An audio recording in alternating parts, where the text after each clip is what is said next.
if like you could build fandom, is going to be the group that actually engages with your content. Basically modernizing a mom and pop. It should feel like when you promote it, it just feels like another piece of content versus a promotional piece of content. Just have a robot powered dry cleaner where I just like throw it in there. And Why'd you look at me so deep in my eyes when you said that? it was a trip to Brazil. It just changed my outlook on life. This is a new look for you. Empathetic Brian. So above all else, a great opportunity needs two things. Number one is... So I got some heat today, and this is piggybacking off of what you're going to be talking about. And you're going to be talking about these $1 million ideas that people could spin up, probably how they could use TikTok Shop, I'm guessing, to blow them up. It's not just TikTok You're on this Shop. TikTok Shop like... I might have to... You're going OD. I might have to Twitter's cash out. going OD. You gained 500 followers. I noticed. No, it's actually 1,000 now. But no way. How crazy is that? So I was thinking about this follower conversion. This is why you won't retweet me now. Because I'm big time? Because you have 3.8 thousand followers, I'm guessing. So the crazy thing about Twitter right now, I think, and they need to fix this as a platform, is those tweets got 2 million impressions in April. I have 2 million impressions in April. By far the best one I've ever had. Feeling like a big dog. No, not a big dog at all, because it's not converting to followers. Like if this was back in the good old days, like, I mean, dude, I have 5x as many bookmarks on these tweets. Yeah. And it's like, I think that would have resulted in 10,000 followers. And not 2 million impressions. 2 million impressions? I could tell you. Yeah, what was it? So my best month that when I was doing those 50 threads over 50 days, it was nearly 40 million impressions. Yeah. In April. I think it was April or May. And that got me like 30,000 followers. Okay, so roughly... nearly 1.2 to 3,000 followers per million impressions at the time. That makes sense. So like you would have gotten 2-point-something thousand followers this time around, but still. What's crazy is the bookmark ratio thing. I don't know if that was always the case, but like pretty much all of these tweets, which are very like information dense, steal this for later, like they're all just getting a 4x bookmark to like ratio. And that is so interesting because you wonder, like, I don't go back to my bookmarks very often. So it's like... I have been recently. I've been doing it more on Instagram. I've been doing it more on Twitter, but I got something for you. So I think you should take everything that's working on Twitter and turn it into videos, not like the 5 actual videos where you break them down because that'd be too long of a video, but each video piece by piece. And what I'll do is I will prove this and I will take one of your viral tweets and I'll make a video about it and see if it goes viral.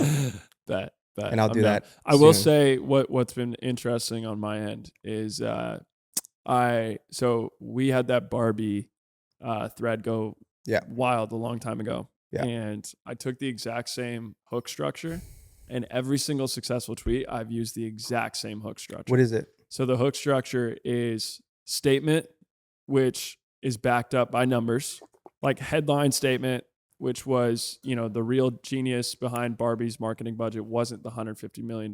Yeah. It was this. And I've done that for every single thread. So it was like, people seem to think that high average order value products can't sell on TikTok. That is not the case. This is actually true. And then, so you basically like say this commonly held belief that everyone thinks, which is backed by a number. And then you say, that's not the case. And then you go into, here is what to expect in the rest of this piece of content.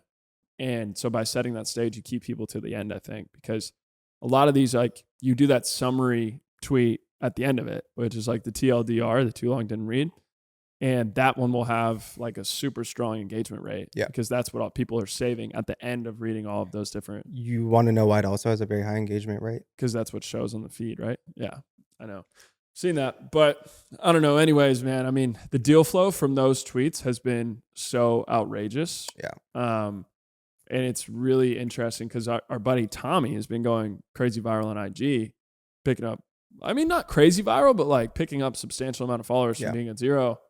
And it's so top of funnel versus like these are yours like, is middle funnel, bottom of funnel. I would say these are borderline bottom of funnel tweets that are getting a lot of impressions. And so like the people in my DMs right now are all brand owners trying to use us for their services.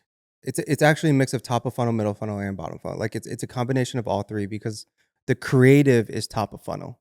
Right.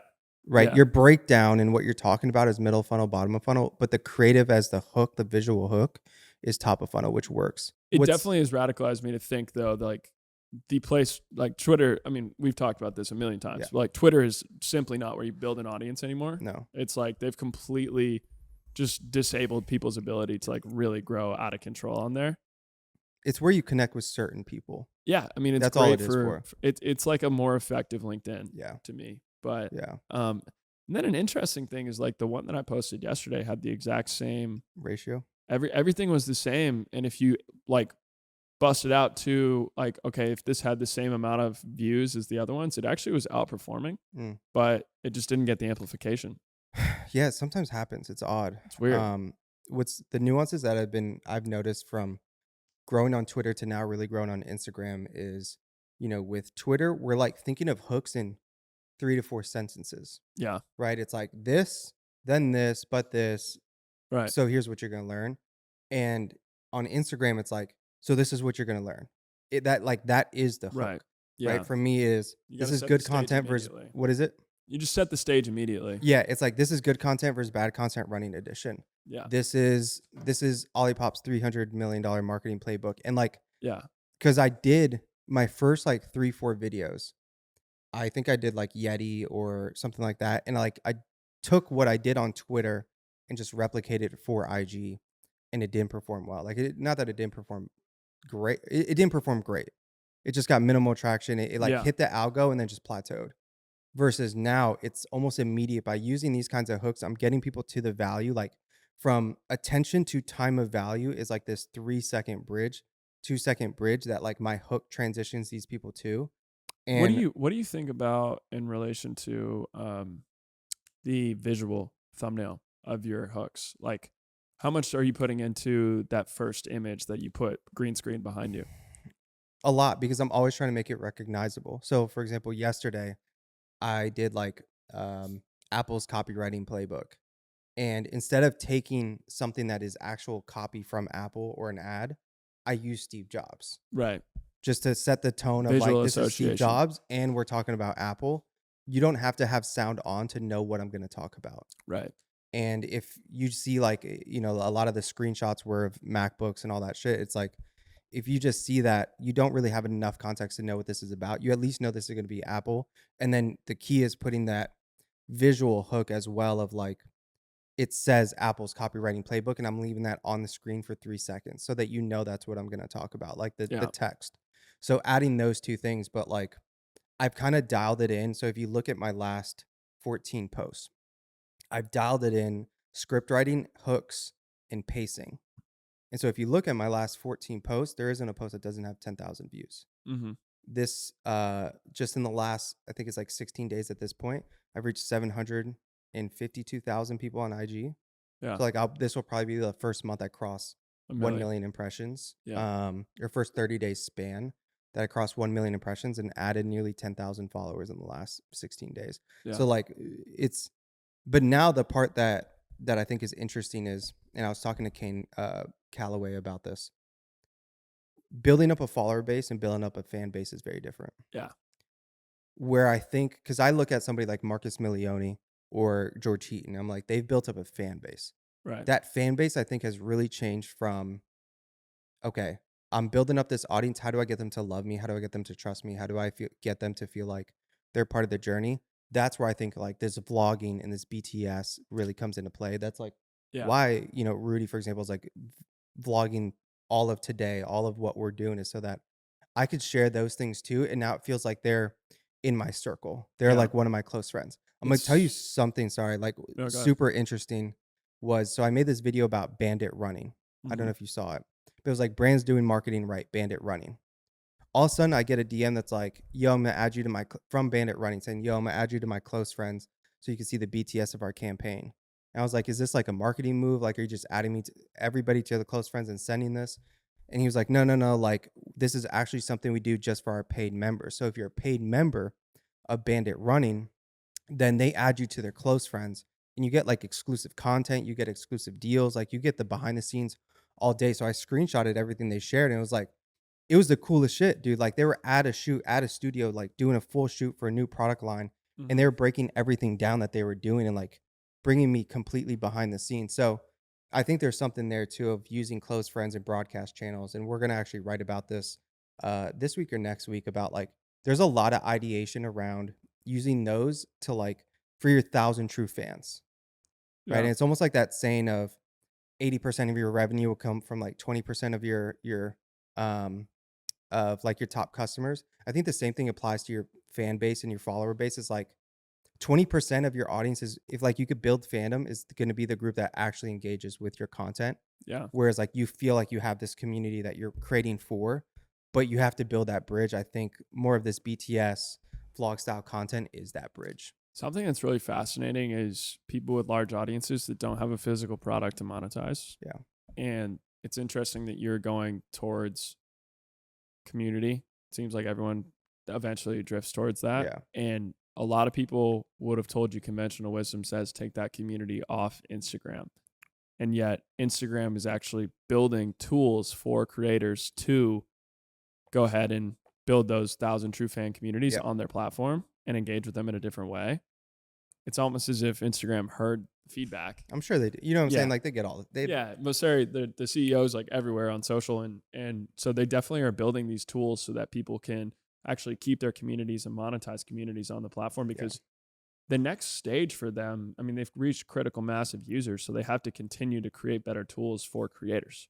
Yeah. That's the only thing that can help them continue to monetize, is to give someone who's building an audience like you, Oren, Callaway, whoever, an ability to make money on the platform so they can take percentage, right? Yeah. They need to up their transaction volume past just advertising, and becoming a creator platform at scale could be really interesting. Super interesting. Heard a lot of stuff about they're going to clone TikTok Shop for influencers. You said and this about affiliates. YouTube as well, right? Yeah, so YouTube is doing the same thing. I mean, social commerce, you know, they followed TikTok on Reels and Shorts. Why wouldn't they follow them on the affiliate style? And that's going to be really interesting for you if you think about it, because what if your Bandit running video or your brand's doing marketing right videos And then I have an affiliate had, you know, Tracksmith tagged in it, Yeah. and people could buy the shoe right there, and that was the conversion point. And then it gets crazy if like I have an affiliate, right? And you would have a tracked 15% code on platform. I mean, you know, and so no matter what attribution, there will always still be challenging, because what if I see that video, don't buy in your video, and then I just buy later? Yeah. But still, like there's going to be some people that do convert right then and there. 100%. And that is easy money if I'm already making the content. Yeah. And dude, I don't know a single advertiser, and I know a lot of brands doing 9 figures, and I don't know a single one that had a great Q1 on Meta. They all struggled, and they all are revising their 2024 forecast because they thought they were going to go gangbusters. And a lot of people missed target by like 20-30%. Yeah. So what does that mean? Is the platform plateauing? I mean, people are pretty used to a good ad still sells a good product. Yeah. But new tools to move product and expand into different channels is always going to be important. And Instagram building out those tools is fascinating. So let's dive into it, because I know, you know, speaking about just creating content and kind of ideating and scaling and all those things, there's a lot that you're going to dive into, and like what are some emerging trends or businesses or niches that you can kind of build a successful company. And then I'm going to talk about how to find good ideas and scale them and validate them. So what are these? Because I'd be curious to run it through this filter that I've kind of learned and seeing, you know, is this something worth scaling? I think so. Above all else, a great opportunity needs 2 things. Number 1 is a massive target market. Yeah. And number 2 is a low NPS, which is essentially a public approval score of that existing dominant service in the market. So a few things that just seem like macro trends that people might be interested in are the population is growing older. As we continue to improve healthcare and lifespan and a lot of these things, we're having more old people in the United States than ever before. We're having more old people across the entire globe than ever before. So services for old people is a place where there's probably a ton of opportunity. I mean, nursing homes, all this stuff is definitely like, there's good ones, but that doesn't mean they're all good. And that doesn't mean a lot of them probably aren't tech enabled, you know, Silicon Valley type growth plan, stuff like that. However, it's not necessarily nursing homes that I think should be developed and innovated in. That sounds like a pretty shitty business to go into. I would actually much rather build a consumer product. So I found this pilot program that the South Korean government is doing. And they're actually deploying 7,000 AI-enabled toys to seniors to be companions for them to help combat I've heard senior loneliness. heard about something like this. This is fascinating.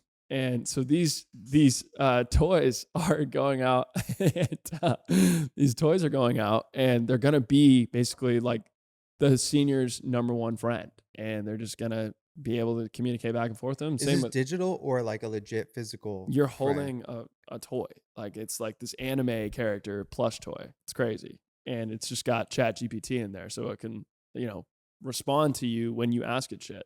Sam, it's wild. And so, would you want one when Me? you're 80?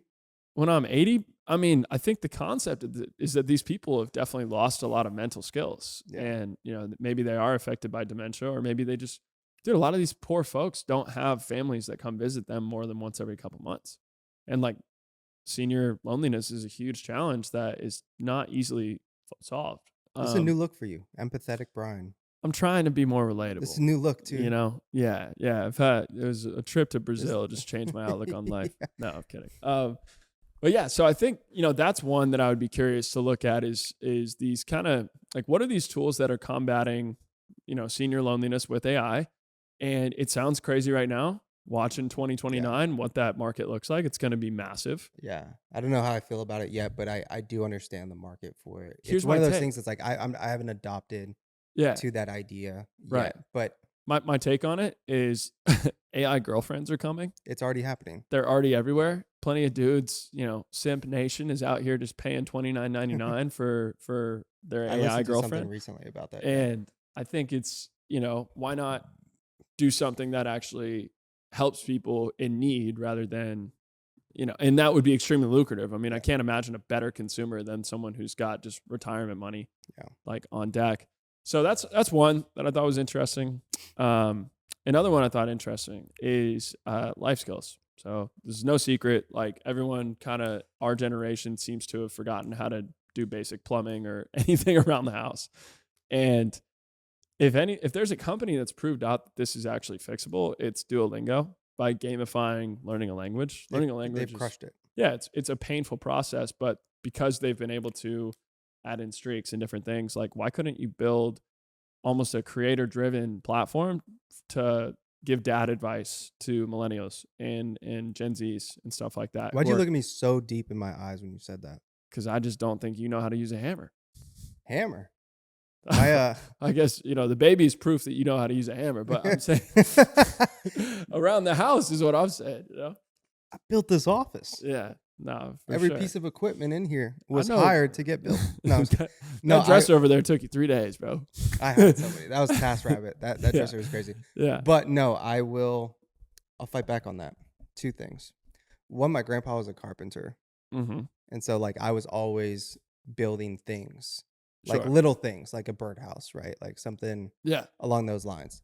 The second was my first company that we talked about. I learned how to build weightlifting equipment. Correct. But I'm sure there's different stuff that you don't really like. You have a Tesla, not to out you, but like, so you don't really change oil or anything like that. I'll give you a great story and I'll be vulnerable on this podcast. That's what we need, bro. Okay. One of the first times me and Vanessa hung out. I'm not a car person. I'll give that context. Vanessa's your fiance. Yes. Mother of your child. Yes. So it worked out. Yes. She didn't judge me. We're on a date, or like this is college, so we weren't on a date. We're hanging out. We were doing shit. And her car, she had this old car called Smokey Joe. She had this old car called Smokey Joe. Anytime she was driving, bro, it would just start smoking. Like she'd be at a light, bitch would just start smoking. She'd pull up to the gas station and she would like get out and it would just smoke and people would call the like fire station all the time thinking something was going to happen. Like it was bad. This was before I knew all about her car history. We're in some apartment complex and she's like, damn, this happening again. Bro, just pulls over, like whips it in. I'm in the passenger seat, opens the trunk, gets a whole toolkit, opens the hood. King, king, king, king, king, king, king. Damn, she's like that. Bro, fixes it, just slams the hood and is like, okay, we're good. With like oil on her hands, I was like, yo, who am I talking to right now? Yeah, dude, what? The last part I'll say is when I had tire problems, I'm looking at this shit like, what do I do? Yeah, 100%. Babe, move over. I got this. Yeah. Showed me how to, I won't even lie, showed me how to change my first tire. Damn. So she's like that. So when Vanessa's a certified dog. it's Yeah. public, when Yeah. we talk about, I got to give her flowers. So that handy stuff, yeah.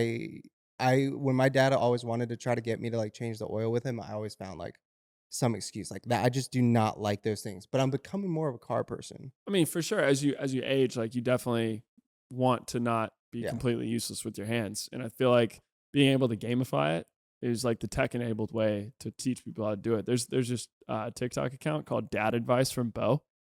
And he literally will just be like, here's how to change your lawnmower blade in 3 steps. Or like how to clean your dryer vent. There's, like all this like random stuff, when to change your air filter, how to catch a mole in 60 seconds, like all sorts of like things that like, you kind of only learn on the farm. Yeah. And he's got an entire account to it. It's a way to think about, and the whole point of this is, if you're someone struggling to like find what is that thing to build given your assets. So Date Night Kitchen, our homie, he like is thinking about what to monetize, and it's, think about this, like what is something that your TikTok account would seamlessly just feed into? Yeah. So if Dad Advice from Bo, if he just had an app that was like Duolingo for life skills, it would probably crush, because every CTA he could put in his videos, how to catch a mole in 60 seconds and catch this lesson on, the Dad Advice app.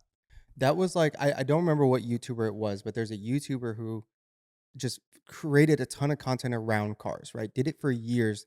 And then he started an auctioning site or like platform that now does not, I think 8 or 9 figures in revenue. Have you heard of him? Mm-mm. Do you know what I'm talking about? No. I would have to pull up the who it is, but yeah, dude, he's built a machine on the back end of his content. And I forgot who talked about this, but it was like, if you want to understand, if you want to know if you're making the right product for your audience, it should feel like when you promote it, it just feels like another piece of content versus a promotional piece of content. Somebody that does this really well is All Things Butter. Like I just made a video about him, but like he was a Michelin star chef. He I don't know if he quits his job, but like he eventually starts creating content. And so he starts a series called All Things Butter. And in the series, it's all recipes. It's just like, it's all centered around butter. He's making these pancakes with this kind of butter. He's making these crepes or this certain bread with this butter, right? And it all centered around the butter. And then it got to the point where he was like, dude, we're 90 videos in, we have billions of views, we should monetize this, we should start a butter brand. And they were like, I think I talked now about it's time to monetize yeah, it. right, a billion views later. And so he went to the grocery store and he's like, okay, what is missing here? Like, why hasn't any of this been innovated on? And he started All Things Butter as a butter brand. And they sold 100,000 sticks in 10 weeks. If you do the math, it was like $12 a stick. Like that's 1.2 mil in revenue. We don't do public math, but I think I did this a few days ago. Like that's a lot of money. And that was in 10 weeks on the back end. Is it kind of like a Kerrygold, like upscale butter, like farm to table butter? Or like what kind of it's butter? Organic. I don't know all the details, but like if you look at the branding, as someone like you and I, it is something like if I went to the grocery store, I'd want to get that butter because it's like fun. Yeah, for sure. But yeah, super interesting. Keep going though. My bad. So another one that I think is potentially viable is just a boutique modernized service around something that currently is just forgotten about. Is just a mom and pop and let me give you an example. So Dry Bar was able to do this in the hair care industry. And I was talking with my girlfriend the other day, and it was like she mentioned the nail bar as something that, or the nail salon as something that she went to all the time. Every girl that she knew went to all the time. It was expensive and yet not this great experience. Yeah. A lot of the time they go in there and it's like 2 hours. You can't, you're in like this uncomfortable position. The bathroom is gross. Like there's all sorts of like random things that just don't make it a really premium experience. And it reminded me of Dry Bar, because Dry Bar is what fixed this for hair salons. It just standardized it. You know exactly what you're getting. It's tech enabled. You can book online. And I think about what is the way that we book our haircuts with Joaquin. It's like this platform that allows you to just view his calendar, book a time, pay on the app. Works for him because he doesn't have to do anything coordinating with us. It works for us because we have busy schedules and I don't really want to bring cash to pay him or check out when I'm there or anything like that. It's in and out, right? Yeah. And um, I think you could really do this for nails, and here's why: it's incredibly low labor cost. So you don't have to pay someone more than like $30 an hour to do this job. You can charge $120 to $150 an hour. So for every single chair, you're basically at a gross margin because the materials cost nothing. Nail polish or whatever it is costs nothing. So you're basically at an 80% margin. Yeah. For every single head that comes through your place. You could have 20 seats. Like, there's a world where 10 hours a day, this thing is printing cash, and you pretty much have to nail the branding of it. We've done a lot of stuff around local media and what is happening right now on Instagram Reels with discovering new places. Austin is such a hotbed for this. If you're a new spot in Austin, you kind of have to pay this toll of doing a sponsored post with every single local food or, nightlife influencer. But it works. Yeah. It works. It's how you drive foot traffic, make sure you're booked up for you really weeks. just need to get the foot traffic one time, and that experience has to be 10 out of 10. Right. And this has to happen at this 100%. dry bar. But just think about if that word of mouth amongst women started getting there, where it's like, no, you got to go to, nail bar, and that was the go-to spot for this service. Yeah. That customer LTV is insane. They're going to you every single month, knowing exactly what they're going to get, looking forward to it, making a premium experience. High margin, great idea. So what is another thing that you could do that in? I was thinking about this. There's dry cleaning is this very antiquated thing. You just have dry cleaning shops that go in. It's super cheap. It's insanely cheap, and it's weird. You just kind of hand your stuff to somebody and it works. I know that I'm not advocating for the college laundry, we'll come pick up your dirty laundry service, but is there a better way to just have a robot powered dry cleaning where I just throw it in there and some robot takes it back, gets it done in 24 hours. Yeah. I like the salon a lot and the idea of the nails. What I think is interesting about it is once somebody finds the person that's going to be doing their nails, it's almost like finding your barber. Yeah. Yeah. You're married to that individual. 100%. Joaquin, I didn't tell you what happened with Joaquin. So I needed to get a haircut because we were filming some stuff last week or 2 weeks ago. Couldn't make it out because he's far. And from where I live, he's super far. And I had to text him and be like, yo, I need a hall pass. That's literally what I said. I said, I need a hall pass, Joaquin. He's like, what do you mean? I was like, I can't make it out to you. None of your times work. I need you to be okay with sending one of your barbers to my crib. Mm-hmm. And I basically cheated on Joaquin with a new barber. So it's once you find your person, it's your person. No, you heard it here live. Yeah. Damn. Well, I'm sure he wasn't cool with that. No. He texted me after I got the haircut. I got the haircut at the crib. Bunk, huh?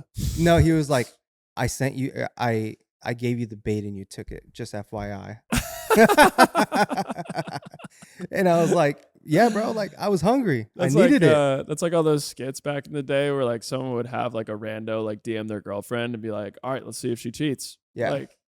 Joaquin's doing that. Literally. What surprised you? Set me up, sent me to his crib, everything. I got the haircut, great haircut. Yeah. And then just shout out he knew I forgot the homie's name, but he knew he left.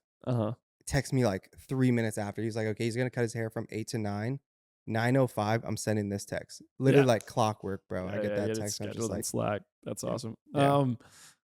So those, productizing a service, basically modernizing a mom and pop, and look for those criteria that we talked about in the nail salon though, right? Which you described. Getting just repeat business as much as you can, a place where you can spread out your margin by offering a higher quality experience, which is really just more standardized than people are able to do at a mom and pop.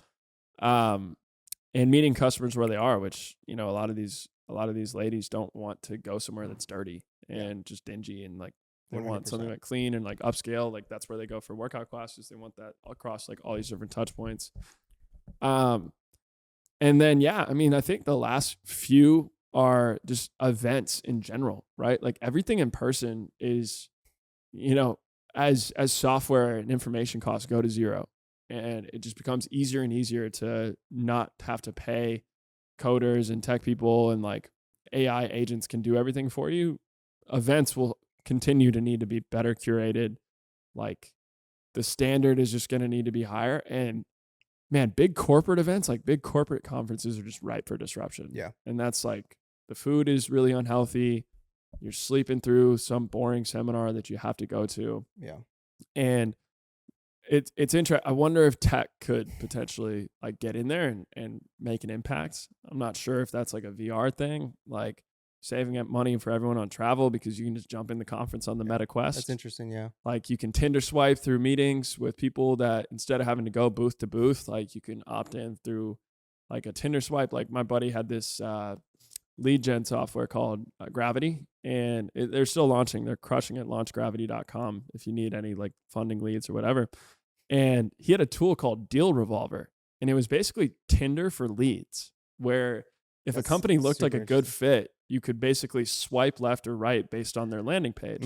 So for me, if I'm looking at recently funded companies that just raised a seed round or a Series A because I think I can provide marketing services to them, then I'm going to swipe left or right based on what kind of product category it is. So I could go through B2B SaaS, or I could go through e-commerce, or go through event services, whatever it is, and determine if that was someone that was a fit. And so I wonder if you could bring that same type of experience, because the whole point of conferences is to get business done. It's to encourage people to meet and like connect over like-minded, like I have a problem, I need a solution from a vendor. And so I wonder if you could potentially gamify that process and put like a Tinder for meetings in there. So one of the only brands that I think of when I think about modernizing event, and this is probably because it's in our space, is the Whaleys. And again, the reason I say it is like they took the Grammys and spun it for DTC, which I think is cool. If you were looking at the Whaleys and you're like, okay, this is a good conference, how do you make it better? How do you modernize it? How do you gamify it? What would you do there? Yeah, I think above all else, what was challenging is they had, it's very seminar driven. Yeah. It's a lot of talks from people on stage rather than, you know, this conversational piece. And Grow is the same way. I don't know if you probably haven't been to Grow, but Grow has the same thing for D2C in, you know, New York and LA. And I think the threshold of being interesting for any of those talks is so high because you're asking a bunch of people to come during a work day and stay off Slack, not do their job, and basically just watch people talk for 8 hours, which could work if the guest is like heavy hitter and really going to deliver a ton of value. But for a lot of those smaller ones, you often find people networking in the break rooms and stuff like that. And it seems like that's such a big opportunity for, you know, could you just speed date all the people that are there? And Nick Gray does such a good job of this, where he breaks people out in small groups and helps them connect with each other by forcing the intro. He makes everyone present who they are. It's like a 20-second intro. Yeah, you have to say who you are at the beginning of something. And it's so annoying, these conferences, dude. This happens all the time. I was at Shop Talk last year. Brands will turn their name tag around so that software vendors can't see that they're with a brand. You know, because these software sales bros are so freaking aggressive. And they're just going after every single, like they see Magic Spoon or they see True Classic t-shirts and they're like, all right, blood in the water. I'm going to go fucking talk to this person. And I do think there's a double-edged sword here. If you did the Nick Gray style and you had everyone announce, like, I'm with this big brand, like the hostage tape guy was there. And, you know, he's a great prospect for every single D2C SaaS vendor. But how can you create a process that he's fine with declaring that he's there and also is saying, look, and they try and do this with the forms, the sign-up form, they say indicate what you're interested in. That is so not enough. Yeah, you have to do that shit in person. When's the last time you filled out a form with any sort of actual, like, you know, who gives a shit? Unless it's a legit application, then yeah. And so for the most part, you know, if he was interested in a better analytics provider, he should only have to talk to analytics providers. And that should be an open, encouraged forum that both parties are opting into. But right now, there's like just this ridiculous, like, open environment where if you're a brand and you don't want to get sold a product, then you have to basically just hide from them and you can't rep anything about it. And so shifting more towards those small groups, like small organized groups, one thing Nick did at the event we went to with Sean Puri the other day was like, everyone had a color on their name tag. So there were 3 colors for 20 people. And so based on the color of your name tag, that's who you gathered with. And you just broke out and talked. And there wasn't any structure to that, but it was like, okay, now I'm going to get to know people that I didn't already know because I'm forced to talk to them instead of like having to come up to like a 4-person conversation that's already going without you and like Yeah. standing there and then introducing yourself and like now you might change the subject that they were talking about. So I think just reducing that awkward friction at And in the conferences. events, you could use that like that same colors. Like you're wearing blue, it's because you're looking for analytics. Right. If you're wearing green, it's because you're looking for retention tools, whatever it Yeah, is. 100%. I And like like that. just organize the event that way. Because like right now it's just like this hodgepodge of like you really just end up like better developing relationships with your partners, to be honest. Like that's something I've noticed. I've now been to probably 4 conferences and I love the people that I'm hanging out with there. It's great. We bro down, we go get drinks afterwards, and like that deepens the relationship off the event. But for people to actually get real value out of the Yeah. big dollars they're spending to go to this, you need to get like better It's lead thousands flow. of dollars to go to the Whalers. Like it's a lot of money. Yeah. Sick. Like so, I have something to piggyback off of what you said because you're essentially laying out ripe ideas that you think are going to be big. If those aren't the right ideas for somebody, I'm going to give you 3 ways to kind of find good ideas. Yeah. The first one is just market first. What I mean by that is this is finding a market or a space that's interesting to you, you're curious about, and then looking for the problems within it and kind of doing the research to see how big is the market? How big is the problem? What are the pain points? The brands that I think have done this well, and one of them is a brand that you've been a part of, is like, for example, Grind Basketball. Mm. Looking at what? Some love on the pot. Yeah, there's some love, baby. That's, looking at, okay, the only people that could afford shooting machines are coaches or schools. Yeah. We did our research. Thomas was a former basketball player. You were a former basketball player. This is a product that like this solves a pain point for me. Yeah. If I shoot for 2 hours a day, 3 hours a day, I might get up 200 shots. But if I have a grind, I'm getting up 2,000 shots. Like if I'm doing it for that long. So that's one brand. The other is 8 Sleep. They were interested in sleep and like the sleep market and understanding mattresses and like what was needed in the market. Our sleep has only been getting worse since we had cell phones and TVs and shit. So it's like, let's go into that market. How big is it? Obviously, everybody sleeps. Not everybody has a bed, but being able to look at the market and the problems and then being able to create a product or find an idea within it. All right. The second way to find good ideas is finding something that's ripe for innovation. We talked about this last time, so I won't hammer it home, but it's like what hasn't been innovated on in years. So your goal is to find what's stale, what needs a better customer experience, then just innovate. Right. I look at, have you seen, I don't know how to pronounce it, but like Moisey Wash, the laundry detergent.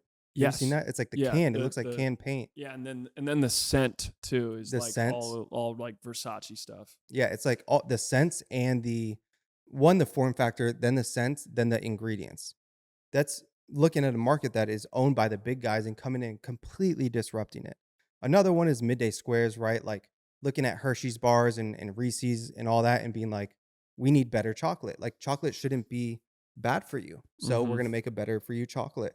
And then Prime, I mean, like this is an obvious example, but they looked at Gatorade being like, this has 50 grams of sugar. We're going to come here, disrupt this because we're going to make one that has 8 grams or 10 grams or whatever the case may be there. The third is a personal problem. This could also tie into Grind probably, but this is a problem that you're facing or people you know are facing. And then you figure out, is there enough people that are facing this problem? And then you just build to solve it. I know it sounds easy in theory, but a lot of companies or brands are built off the back end of personal problems.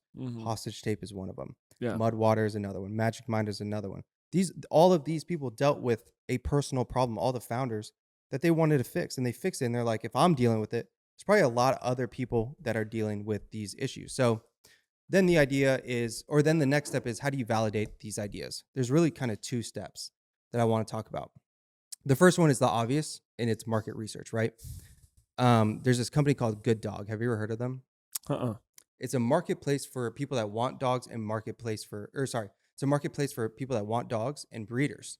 And so with Good Dog, they're trying to set up this marketplace for somebody like you, Brian, right? Like you want a dog. I don't know if you do or don't, but you don't want to deal with like the hassle of trying to find the right breeder or the right dog or going on Facebook Marketplace and negotiating like all the bullshit that comes with getting a dog. Right. And let's say you don't want to rescue a dog from the hood. Like you're just trying to get a golden retriever. You seem like a golden retriever kind of guy, right? Sure. Go to Rustic Tap, have a golden retriever, right? Like that's That's Brian. I need inbound. Yeah, you need inbound. This is inbound for you. Yeah. So if you go to Good Dog, you could be linked up with a breeder based on what you want. So when they first started doing this, they realized that people love to talk about the process of getting their dog. If you ask me right now how I got Sedona, I would tell you the great, amazing story. Yeah. But not everybody has a great, amazing story. And Right. so what they realized was like, there was so many pain points in the process of getting a dog that they were like, okay, there's something here. We don't know what it is yet. But it was so bad that a lot of people would give up looking for a dog because of the process. And so what they did was they did a series of 20 plus dog owner interviews, and they talked about the process, the pain points, what they were excited about, what they hated. And that's where they learned like, dude, there's so many people who don't get dogs because they don't want to go through the process. So their whole thing was, all right, we have this, like we validated that there's a pain point that needs a solution. There's a problem and needs a solution. What is it? And so they kind of start spinning up Good Dog. But on their end, they're like, look, we don't want to launch something full-fledged. We want to launch something like the low lift MVP. So their low lift MVP was they manually started connecting people to breeders. And they were the middleman. They were like the Tinder for the people that wanted dogs and the breeders. And so Brian wants a dog. I do research. I find a breeder. I connect them. That's it. Now it's eventually become an actual, marketplace with it's like thousands and thousands of breeders and users. But it started by creating the low lift MVP. So, and when we skin it all the way back, it's like market research, then a really, really low lift, unscalable MVP to prove if it's the right thing to do. And what I liked was they said something about, look, if you're building a prototype and you're testing your ideas early on customers, you need to listen for this. And that thing is, if the responses is anything short of I want this, then it's really a no thanks, which I thought was a super powerful thing to be like, the feedback should be very obvious and clear that it's a yes. Yeah. If it's not, it's a no, you need to continue innovating. No doubt. I think more people need to think that way too. Yeah, a lot more. And then the second one is, I think with content marketing, you can validate ideas much easier and products much easier than we could in the past. Because once you build distribution, you can kind of put feelers out there throughout your content. Especially if you're building in public or if you're like doing that kind of thing, where you could get enough feedback, whether it's comments, DMs, replies to your story, whatever, to get enough feedback to be like, this is the right idea or this is a bad idea. Me talking about close friends earlier and broadcast channels, it's like, that's another way to get like direct feedback of, is this the right idea? Because if it's not, they're going to tell you. So two things I think is like, and you could use both at the same time. Is like, one, make sure you're finding the right ideas. Where are you going to do it? You're going to look at a market. What are you curious about? Two, what's ripe for innovation? What hasn't been innovated on in years and is prime for a rebrand? Three, what's a personal problem or a problem that like one of your friends is also facing? Once you have that idea, start validating it with a ton of market research. You can't ignore this step. It's going to cost you a lot of money, especially if you're raising money. And then the last part is start testing it via organic content. Get the people that follow you now to look at like what you're doing and give their opinion. Yeah. So if they are going to take one of your ideas, run it through this process. Yeah, I love that. Another thing that you said that really stood out to me is so many creators try and think about what product do I launch and how do I validate that it's even a good idea or the right thing, develop that conviction that it's the right thing to go after. And I just think about our Matt Choi talked to us about a product that he was thinking about launching.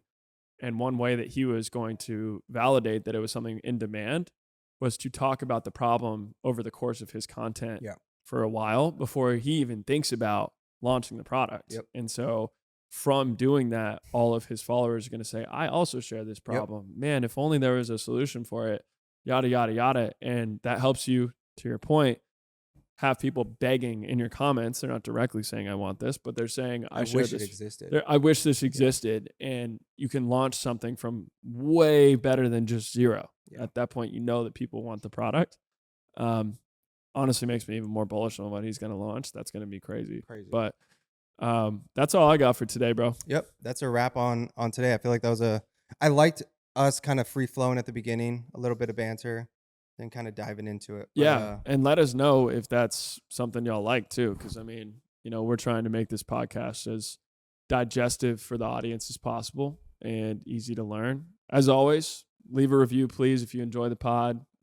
Subscribe to us on YouTube. It helps a lot and helps us get discovered by more folks. We got sweat equity hats coming, right? Yeah, so I was going to give an update there. I ordered another 30 hats. Okay. Even some new colorways.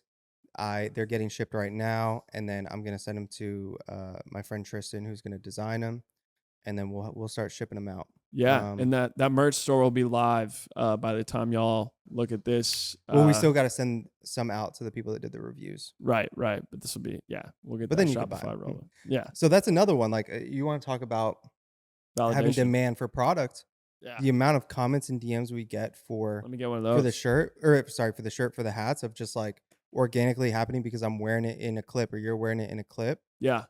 Get it all the time. It's like, okay, we need to make more. We need to spin up a Shopify store. So no, it's actually going to be gross. I think about, Zach from Foreplay. Yeah. Did you ever see his merch, Yeah, which was the old Porsche stuff? Yeah. Like we literally have that book of the best retro ads ever made. Yeah. We're just going to drop sweat equity merch with the coolest 100%. ads ever made. It's going to be sweet. Then the last thing I'll say is, if you guys want us to start doing, and we should probably start doing it anyways, like more BTS of our businesses, kind of what we're doing to grow, to monetize, what's working for some of your clients, what's working for on our end on the growth side. Like if you want us to talk about that, just let us know. Just drop a comment and we'll start doing it. Yeah. But if not, that's a wrap. Yeah.